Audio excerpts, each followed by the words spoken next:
Nakakaloka pa lang nangyari sa inyong dalawa, no? Buti na lang talaga, Lynette, hindi ka nasaktan. Eh, kasi nandoon si Annalyn.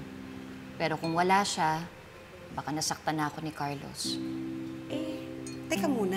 Nasaan na ngayon yung Carlos na yan? Eh, maaga siyang umalis eh. Baka nasa ospital. Ako sinasabi ko sa'yo, ha? Mag-iingat kang mabuti sa bahay na to dahil baka tuluyang kang saktan yung Carlos na yan.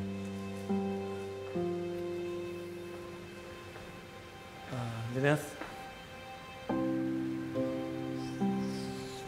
Carlos.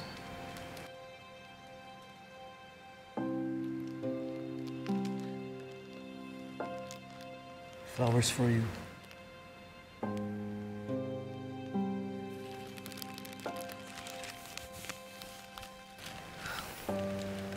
Lynette, sana mapatawad mo ako sa lahat ng ginawa ko sa'yo. I'm sorry. I love you so much.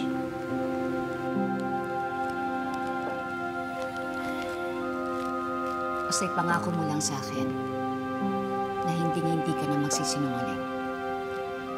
Oo, Lynette. Pangako.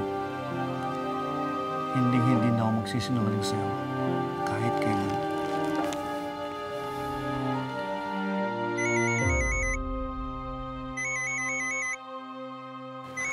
International call. Baka kamag-ano ko sa US. Sagutin ko lang, ha? Excuse me.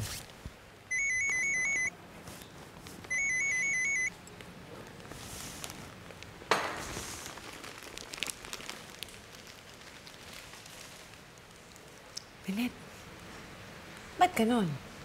Nakatanggap ka ng bulaklak galing kay Doc Carlos, pero parang walang ningning yung mga mata mo. Eh, samantalang nung si Sir Chinito yung nabibigay sa'yo ng bulaklak, Diyos ko, yung mga mata mo talaga, iba yung glow. May kasama pang tumbling, kaya nga may Annalyn. Di ba? Diyos, ikaw talaga. Pati patigilan mo na ako, ha? Kasal na kami ni Carlos. Kasal? O sakal? Eh, kitang-kita naman sa'yo na hindi ka masaya. Parang ang nangyari sa'yo, na-trap ka na lang dyan sa kasal ni Doc Carlos. Ay, naku, Lynette, alam mo, isa lang ang dalangin ko. Na sana, yung trap-trap mo dyan sa kasal-kasal ni Doc Carlos, eh, makalaya ka pa. Diyosa, kailangan kong panindigan tong kasal namin ni Carlos. Hindi naman ako basta-basta makipaghiwalay sa kanya dahil pakiramdam mo, inatrap lang ako.